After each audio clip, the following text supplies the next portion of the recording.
Welcome back, Tiger fans, to Rockin' Radio's football podcast. I'm Nate Edwards. That's Nathan Hurst. This is Before the Box Score. And hate. That was loud. It was emphatic. I know. Levi, fix that in post. We're going to play Kansas. And part of my French, 5-year-olds plug your ears. Fuck them. I hope they do. But yeah, we were here. We are going to be talking about some bummer news from Eli Drinkwitz. We're going to be talking about some last parting shots from the first game that we got to watch almost a week ago at this point. And then we're going to preview the sons of bitches that live in Lawrence, Kansas. Hey, Nathan Hurst, doesn't it feel good to hate again? I never stopped hating. So, yeah, there you go. That's just like the Hulk. My secret is I never stopped. There you go. It's easy. It's an easy hate. When we're talking about the Jayhawks, it's an easy hate, and it's one that you don't have to turn off. You can just leave it on, leave it simmering on the stove for what now 14 years. It's been 14 simmering, years. and it's just starting to boil back over again. Yeah. Last time Missouri played Kansas, number one, they won. Just want to remind everybody about that. Number two, I was single, I was childish, and I was living in Columbia still. And I am none of those things right now. And that's been the case for quite some time. So it's been a while since Missouri and Kansas got to give CTE to each other on the football field. Very excited for this to happen. Let's knock out the bummer news first and foremost. We all kind of saw it coming. We all figured it was going to happen, but officially... let's start with Blake Craig. He's out for the season. Torn ACL. Had surgery on it on, I believe, Labor Day, which is fun for the doctors involved there, and I'm sure for him as well. But he is out for the season. Did you see the grainy Zapruder film of him getting injured? Did you spot that on social media? I did. It really wasn't a contact injury, which these types of injuries often are non-contact. He looked like he tried to change direction and hit part of his body went one direction and the other part went the other direction, and that's how things tear, unfortunately, especially when you're not a guy that probably does a lot of training with changing direction to make tackles. That's not really what he's on the field for, or on the team for that matter. So it really sucks that something that was could have potentially been avoidable. I mean, he was doing his job. No blame at all goes around. It's just a bummer that something like that happened in such an inconsequential part of the game, part of the field. Overall, it just really sucks. Yeah, I mean, I've seen people say, well, "Why was he running down the field to make the tackle?" Guys, he probably does it all the time. I don't know for sure.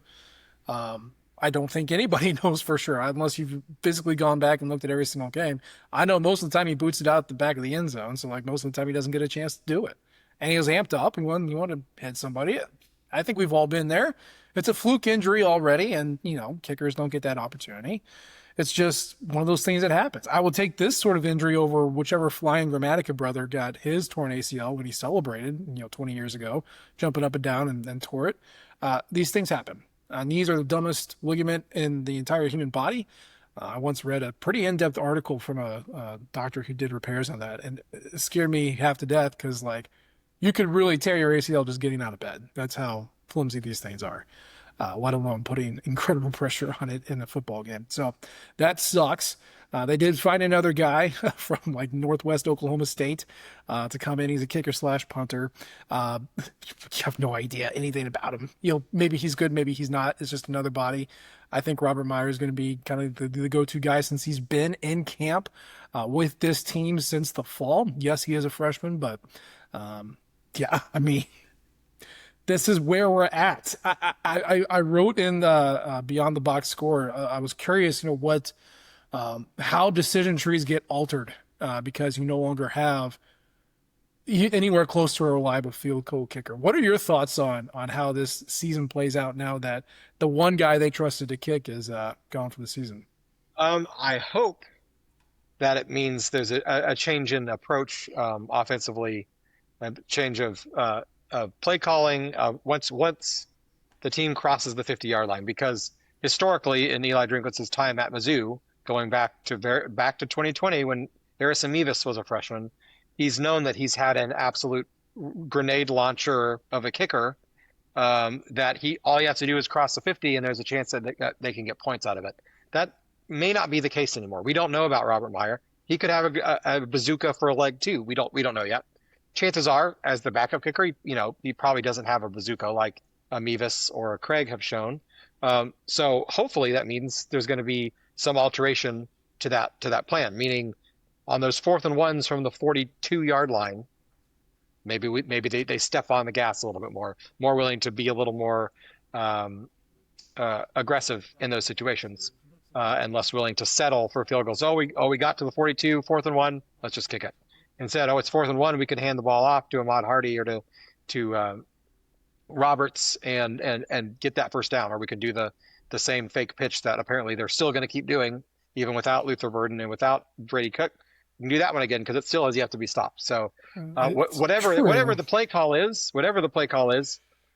hopefully they do it and not settle for field goals, or even worse, punt the ball from plus territory, because that would be way worse. And that's kind of my See, fear. that's the worry. That's the worry that you we assume um, that Eli Drinkwitz is a smart guy and that he can, see the advantages of going for it. And then we find out, oh no, you weren't just relying on your field goal kicker, you just are playing coward ball and trying to set up your defense for success. That is the worry, that we just see more punts from plus territory. I'm going to not believe that until I actually see it. I'm going to believe that he's going to understand what he has, especially from the running backs and from Bo Prabula, and the creativity that you can get into, even though we haven't seen it yet in 4th down.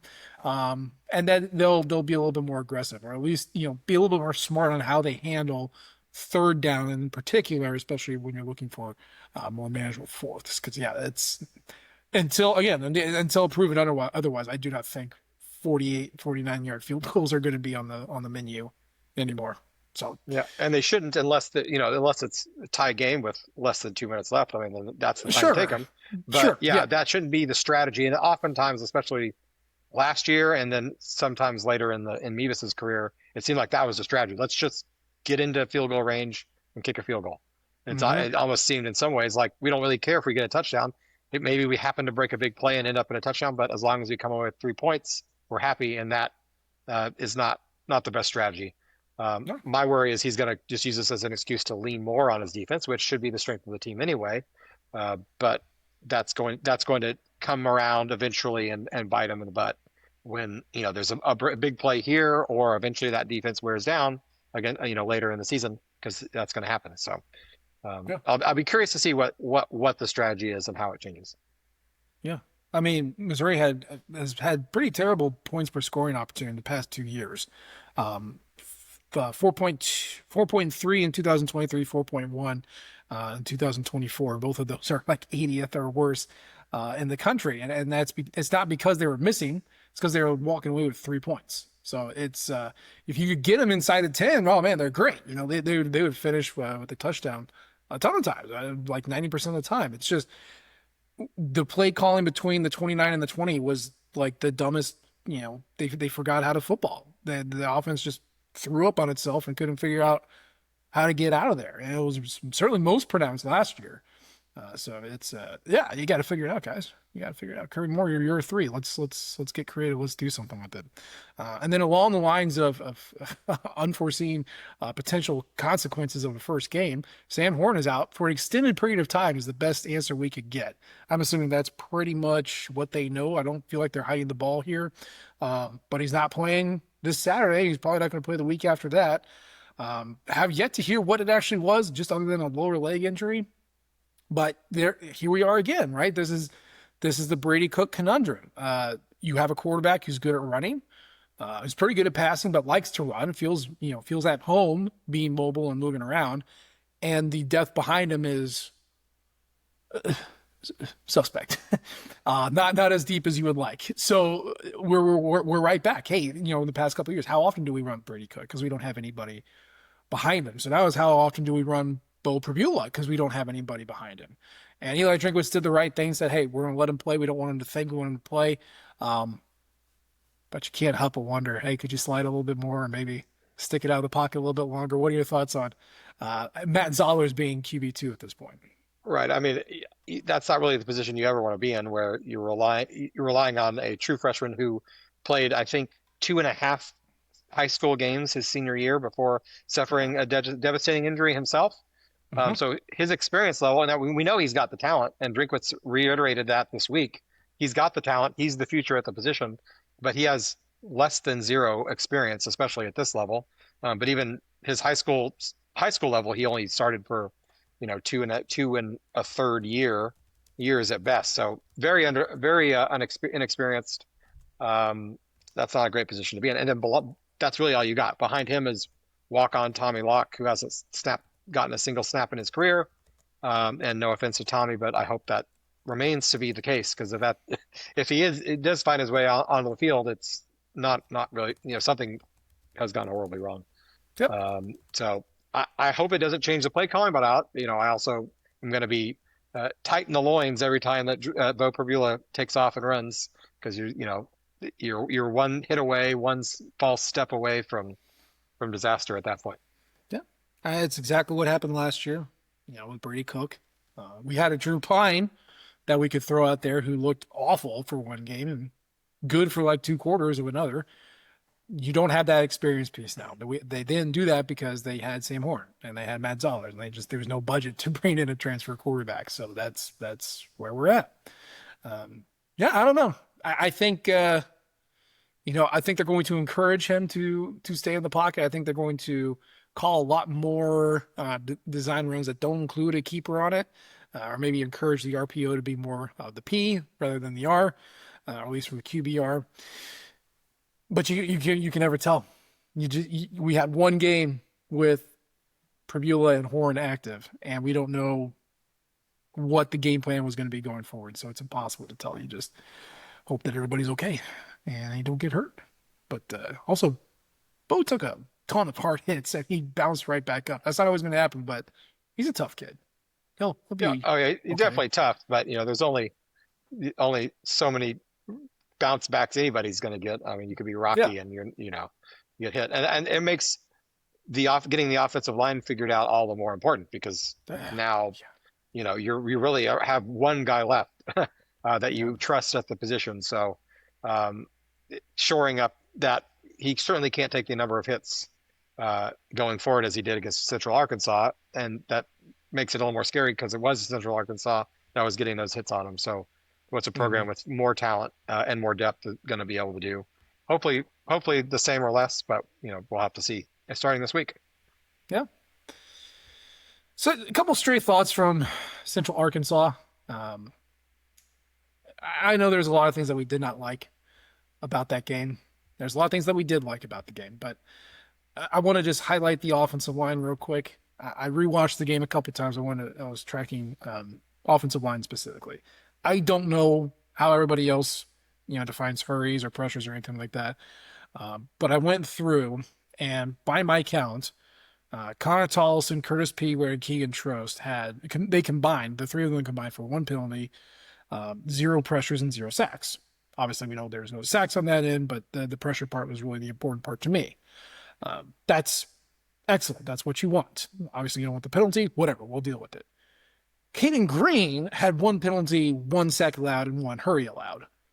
And then Dominic Gidice had two penalties and two hurries.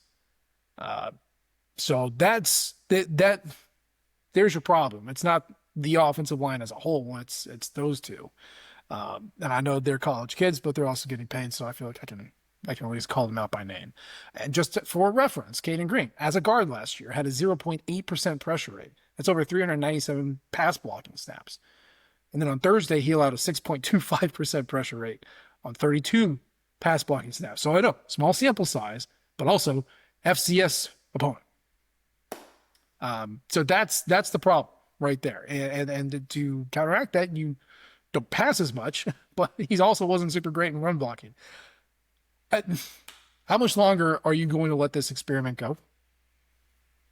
I mean, it's got to go until there's that, it actually um, horribly affects the team one way or another. I mean, I'm not in the locker room. I'm not on the practice field, so I don't know what the other options are. Obviously, they weren't good. They were lacking enough that they thought that this was the best option. And we kind of have to trust Brandon Jones that this is the best option for now. Um, he's got to go get more reps. I think the biggest issue for him. He's got the physical ability. He's got the talent. It's just getting the reps at that position. He's practiced for a year and all off season and most of fall camp at left guard. That's the spot he knows. That's the spot he could communicate. So I think you got to give him a few more weeks to see if he can figure it out, both on a assignment issue, because one or two of those pressures he gave up were just miscommunication or misassignment. One guy he let run free because I think he expected um, uh, uh, Jadis to get him, and Jadis was blocking another man, so it obviously wasn't Mhm. Jadis's fault. So that was just not understanding whose assignment is who there. But then getting the technique, because left tackle versus left guard is a very different technique. You're Mhm. retreating as a left tackle. You're retreating on those pass blocks. While as a guard, you're much more standing your ground. So just a different footwork and everything. Got to give him a chance to get it figured out. So I mean, I'd have to say give him through the South Carolina game before and then you've got or for at least a good sample size to figure out if this is going to work or not. Yeah. And yeah, he could get better. I'm not saying that this is how he's going to be for the rest of the year. It's just jarring to see Caden Green perform like that. That's all. Yeah. So yeah, that's a problem. Really, the only other thing, excuse me, the only other thing I could pick nits at was the defensive ends, and I know we talked about that a little bit immediately after the game was over. But Zion Young, Darius Smith, Langdon Kitchen, Nate Johnson, and Jaden Hilson and Dayton Hopkins, they were on the field for 114 snaps, and they combined for 4 total quarterback hurries. Now that feels like it should be more against Central Arkansas, 4. But then again, if you're thinking of this from a pressure rate, that's a 16% pressure rate from those guys combined. So that's pretty good. That's really good, in fact. If you had a 16% pressure rate across the entire season, like you're in a good spot. So mixed bag on that one. But everything else was just as awesome as we all thought it was live, which is great. You had Bo Prabula throw for over an 83% accuracy, which is only the 8th time this millennium that's happened. I thought that Ahmad Hardy was a little slow on his get off, but dominated the third quarter. Obviously, the receivers were catching deep balls. Defense was awesome. There's not a lot to complain about, but those are the two things I would pull out. Anything else sticking in your craw at this point? I mean, to the point of the pressure rate, Central Arkansas was not dropping back to pass. I mean, anytime they did pass the ball, it was a one step and get the ball out, because they knew that there were some serious heat coming if they didn't get the ball out fast. So they ran the ball a lot to not great effect. The times they did throw it, it was quick out. There really wasn't an opportunity to even get pressure on the quarterback, because he was not taking those 3 or 5 step drops that are even going to give the opportunity to get pressure. So I'll defend it a little bit. There could have been a little more. David Wilson had 2 sacks. He was the only guy to actually get to the quarterback. It would have been nice to see one or two other guys get there. But also, I mean, Batoon was running a very vanilla game plan. Just keep everything in front of you. We're not going to show our cards. I expect to see a lot more interesting blitzes and pressures and sim pressures and stunts and things that hopefully to catch Kansas off guard, because they won't have seen them on tape yet. Yeah, I agree. I agree. Nathan, how much do you hate Kansas? Yes. Yes. Okay, go ahead. Yes. Now you're from Texas, so you've grown into the Missouri-Kansas rivalry. What was your first Kansas experience as a student? So, well, I'm going to step back slightly sooner than that being a student. My first Mizzou, Kansas experience was I was a junior in high school and got to go to the Big 12 basketball tournament No. in Dallas, which was an awesome experience, especially from a kind of a neutral fan, just to watch a ton of basketball. And that would have been 2002, I believe, which is the year Mizzou went on a run and made it all the way to the Elite Eight. they had a really fun team. Um, I didn't really have a dog in that fight. I didn't know that I was going to Mizzou yet, but early on, uh, saw how much fun that team Mizzou team was and kind of adopted them that weekend. They made it all the way to the championship game. Went down way down to Oklahoma and came all the way back and almost won the damn thing at the end. They didn't quite get there, but it was a really fun team to watch. And I think it was the second game of that tournament they played Kansas, and I knew that that was a rivalry. I didn't really know the history of the rivalry. I just knew that Mizzou and Kansas was a rivalry. I thought that was cool. I was like, oh, cool! I'm going to get to watch Mizzou Kansas this rivalry game. And it was it wasn't, it was not a full arena because it was in Dallas. So it was pretty unbiased overall, but kind of just seeing the passion from the Mizzou fans that were there, the Kansas fans that were there. I could immediately tell that they hated each other and it was fun. And I was rooting for Mizzou because I had already kind of started to hate Kansas basketball, at least because they were always good. And I just was kind of my predilection to root for the underdog coming out. So I was already going to be rooting against them no matter who they were playing. But it was Mizzou was kind of the team I had adopted, and they won the game, and so I was all fired up. And so that was kind of my first introduction. And then my next introduction was as a freshman in Faroe. The last time Kansas won a game in Columbia was 2004, and that might have been the I can't say if I was like the most pissed or upset that I was after a Mizzou football game, but it was up there very high because losing that game guaranteed that the '04 Mizzou team would not go to a bowl. That dropped them to 4-7, I believe, that year, or 4-6, I think, because they only played 11 games back then. 4-6, and they had one game left the next week, but they were already guaranteed to finish below 500. So that really upset me. And the fact that I knew I was supposed to hate Kansas, and Kansas was bad, and yet they still came in and won. And Mizzou played terribly, and that was kind of capped off a really disappointing season overall because Mizzou came in with a bunch of hype, kind of a dark horse pick to win the Big 12 North that year. Brad Smith had his big 8-3 season the year before, and the whole season kind of was a disaster. So that was my first as an actual Mizzou fan experience, and it sucked to be honest. And so it kind of really started to build that fire, that unquenchable fire against them, and it's never gone away. It has not gone away. No. Yeah, I mean, I've gone over the story that my family has with running in with Kansas during the Civil War. I mean, my hatred's just as genetic as my patchy white trash beard, man. Like it's not a choice. It's just baked in. It's part of me. And it's been no fun to not be able to like play them. Obviously you've had like softball here or there, or basketball, obviously, but I'll speak for myself. That stuff doesn't speak to me. That doesn't hit the same way. I know I was a 90s, 80s, 90s kid, so I should be a basketball person. I'm just not. That's when Missouri basketball is good, and I love that they were good, but it's not. That does not move the needle for me. Missouri Kansas football is what moves the needle for me. And so to not be able to play them has been really just no fun for college football in general, but certainly for Missouri football. So I will say it's going to be mixed emotions when those dirty terrorists take the field on Saturday. I'm going to boo my ass off, and I'm also going to be like, I'm so glad you're back. I'm so glad you're here. Thank you for coming back. And that's going to be weird. I won't be glad that they're back, but I will be glad for the opportunity to beat them again. There you go. That's what I'll be glad for. The biggest bummer of all is the fact that these 14 years that this rivalry has taken a hiatus has been Kansas has been 14 years. Perhaps the worst, considering resources and everything, the worst program in the country. Now, they weren't as bad as like a Kent State or an Akron, perhaps, but they have way more resources than them. So, certainly in terms of power conference teams, the worst program in the entire country. I think Mizzou might still have close to, if not as many Big 12 wins as Kansas has since 2000, something like 2008, just because even though we haven't been in the conference in 14 years, just because Kansas didn't win a Big 12 game for close to a decade. So that's a pretty hilarious stat to throw out.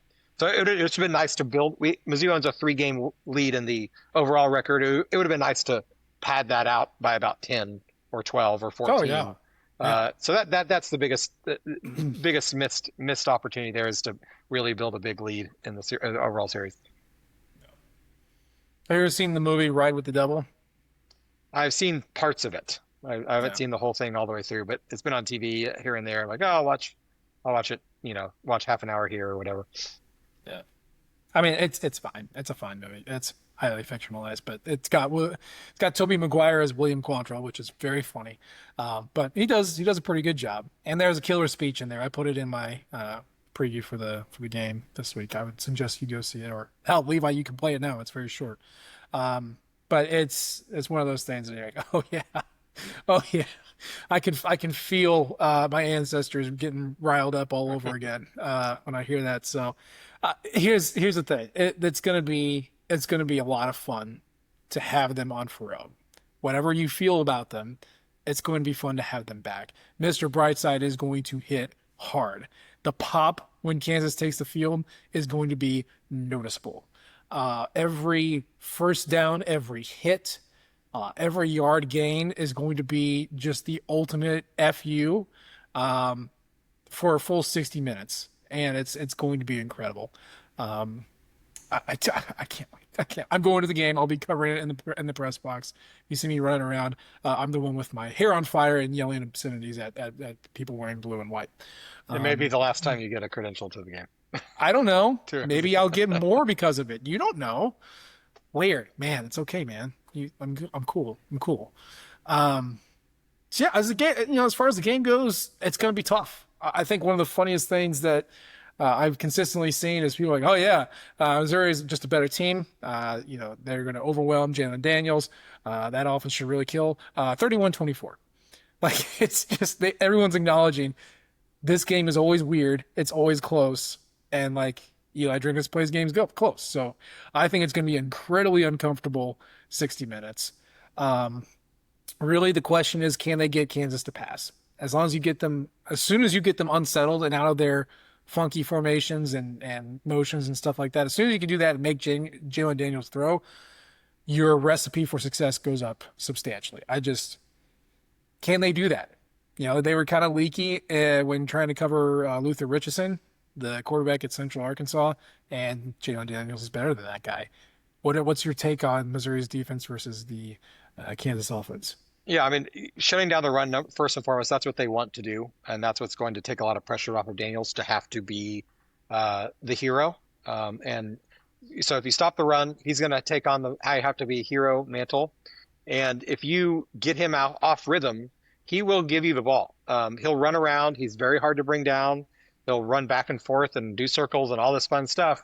In some ways, a lot like Diego Pavia, but Hmm. he's much more prone to then, get impatient at that point and just throw chuck it up. And so if you can get him off rhythm, get him in that, running, I mean, preferably get him on the ground, but get him running around like a chicken with his head cut off over and over and over again. He's going to find ways to get you the ball. He did that a lot last year. That was their biggest problem, honestly, even though he was relatively healthy, is he turned the ball over quite a bit. So keep him off rhythm. Don't let him say, you kind of say a lot of times for these guys, you want to keep them in the pocket. And it would be great to keep him in the pocket, but as long as he's Yeah. um, uncomfortable in the pocket, that's okay. But I'm okay with him running around in the backfield over and over and over again, because eventually he's just gonna just chuck it up and hope that something good happens. He is a good runner, and so if he breaks the line of scrimmage, he can hurt you with his legs. But I'm really much less worried about that than if he's in rhythm passing, finding open receivers, 3-step drop, get the ball out real fast. That's what they got to be able to prevent to keep to keep their offense from exploding too much. Yeah. I mean, he is a good runner. I mean, he's averaging almost 6 yards a carry for his career. 19 touchdowns on the ground, 1,400 yards once you take out the sacks. So he is good. It's the throwing that's susceptible. He's averaging 6.8 at adjusted net yards per attempt. That is not good. 6.7 for his career. And 22 and 23 were high watermarks, 9.1, 9.0, but those weren't full seasons. He would leave injured 9 games and 3 games into those seasons respectively. He had a full 12-game season last year, 6.8. 3.2% sack rate is pretty good, but 14 touchdowns and 12 interceptions. You might not bring him down, but like to your point, he's going to just chuck it and he's going to hope something good happens. So that is definitely what you want him to do. There is a nasty secret, and I don't know if it's a rumor or if it's improved or not, but a lot of coaches believe that he cannot read a defense very well. Obviously, he's better than like a Tyler Macon. Sorry, Tyler, that's a stray. But he is very much of the one read and go, or maybe two reads and go, which is why so many other passes are screens or quick hitches or slants and stuff like that, stuff close to the line. They don't want him to have to kind of progress through and read a defense to do that. They want him to just go. So if you can stall him, if you can create pressure or, kind of be an amoeba in the passing lanes and make him freak out, he is going to make snap decisions. And a lot of times it's the wrong one, or at least last year it was. So we'll see. Obviously, he did take down three ranked teams in substantial weeks, back to back to back. Now, obviously, the whole team did that too, but he got better as the year went on. And of course, they smoked Fresno State and then Wagner. I know it's Wagner, but whatever. Which does not tell you anything. I like to think that this team is going to be so athletic that he's not going to have a chance. But the Kansas defense is pretty good. Is it good enough to stop Bill Previla and Ahmad Hardy? What are your thoughts? Um, their defense is okay. I'm not that concerned about it, to be honest. There is a concern. The concern is, and it goes back to what we've already talked about, what we talked about all offseason, is the offensive line. Can they figure out the offensive line enough to keep Pribula standing up? All right. There will be a noticeable jump in talent level, especially on the defensive end and defensive line. Kansas does have a pretty good defensive line. That I would say is their one strong suit on their defense is their defensive line. They've got two guys with two sacks already. DJ Withers, a defensive tackle. Leroy Harris the third is one of their defensive ends with two sacks as well. Um, the guy I'm concerned with, he didn't play in their first game. I think he was a little banged up, but he did play a little bit last game. Is Dean Miller? He is a second team All Big 12 defensive end last year. Really good player. He's a speed rusher.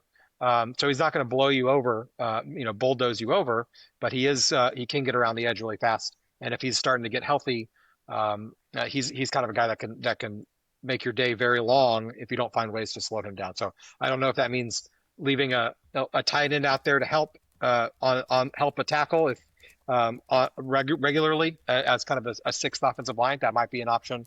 But that's the one concern I have with this defense and slowing them down is if they can give Previla time to throw the ball, and then obviously it starts with running the ball. If they can run the ball effectively and give him time to throw the ball, I think they're going to be fine. They do have a linebacker that one of their better players, Bengali Kamara, who is hurt. Yeah, I think he's going to be no, out.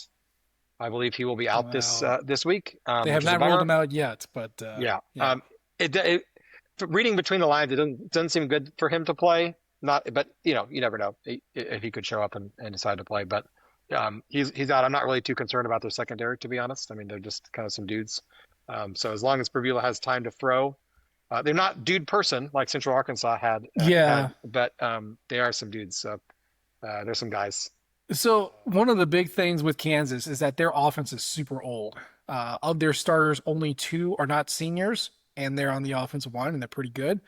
Um, so it's super old and knows what it's doing. Also, by the way, it's the 11th best offense in the country if you ask SP Plus. On the flip side, that defensive line, all seniors. Linebackers, now you have a freshman and a junior. Secondary, sophomore, senior, sophomore, freshman. That's where you need to go. You got to pick on the young guys. That's what you want to do. And if the offensive line can give you, an iota of a moment to throw it, take it. But I still think that this approach needs to be smash a smash. Don't let him pass rush. Keep him off, wear him down. Ahmad Hardy, get 25 carries. And then let's go start taking some deep shots against a secondary that should be baited up. So that's just me. I'm sitting in my basement. I'm not paid to do this, but that's how I would do it. What's And your it, prediction for the game?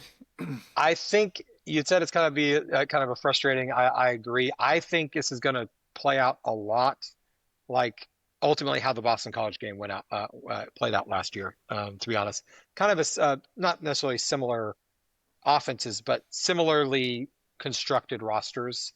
If Kansas might have a tad bit more talent overall, But I kind of see this playing out. Now, I don't necessarily see Mizzou falling down 14-3, or at least I hope that's not the case early on. But kind of that where Mizzou has control most of the game, but then you're never fully locked down until the very end. It kind of gets a little hairy towards the end, whether it's because of a Hail Mary deep pass or whatever. It's not. I don't think it's going to be a super comfortable win, but I do think Mizzou will hold on.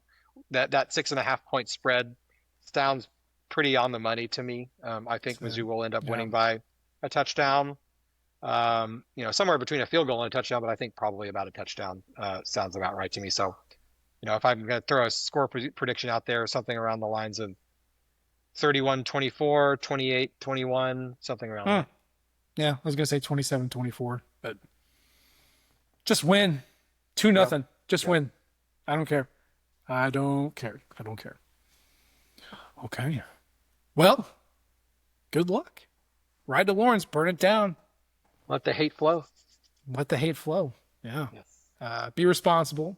Don't attack anybody. But responsible if you make threats, you can make threats. As long as they're not actionable threats. Right. Just wear a shirt that says everything that I say today is not actionable, and then have a lawyer sign off on it. That's how you get out of it. It's okay.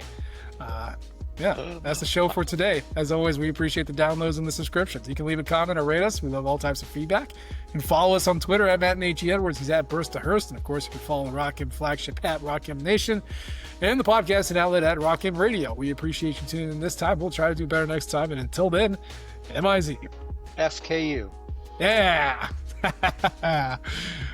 Thank you, everyone, for tuning in to Rock M Radio, a proud partner of Fans First Sports Network. Rock M Radio is the official podcast network of Rock M Plus, a new and exciting subscription service provided by me and the other voices of Rock M Radio.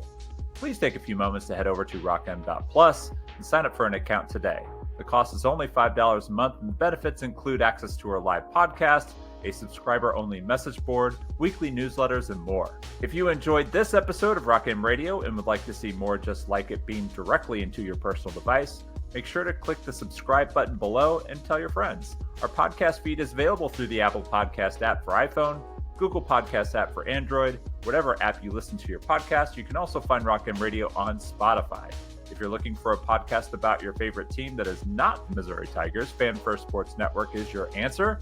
A full podcast network loaded with the team-specific podcasts covering Major League Baseball, the NFL, NHL, NBA, MLS, and more. And we'll be back with more episodes of Rock M Radio coming to you soon.